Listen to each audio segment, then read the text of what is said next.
જગતના તાત ખેડૂત અને પોલીસ વચ્ચે રકઝક થતા આગેવાન રાજુભાઈ કરપડા ધરપકડ 3 વાગ્યાની આસપાસ જય જવાન જય કિસાનના નારા લગાવવામાં આવ્યા હતા।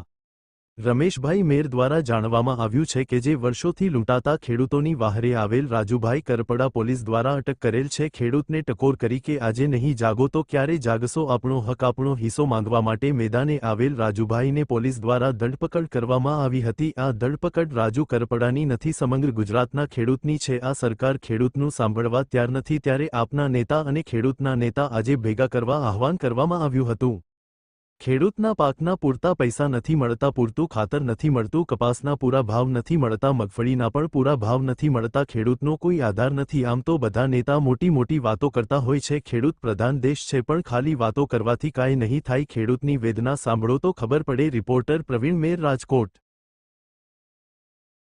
જય જવાન જય કિસાન સાથીઓ, હું આપનો રમેશ મેર। હાલમાં 3:30 રાતના 3:30 વાગ્યા છે।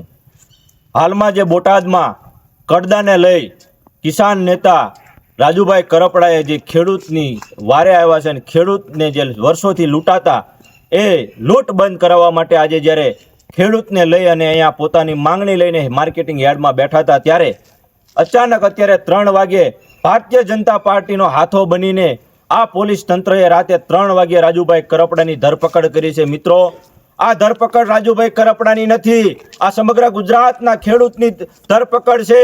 હું અહીંથી આહવાન કરું છું કે સમગ્ર ગુજરાતના ખેડૂતો આજે રાજુભાઈની ધરપકડ થઈ છે, આપણે એમને એકલા નથી પડવા દેવાના, આપણે એમના હાથ મજબૂત કરવાના છે।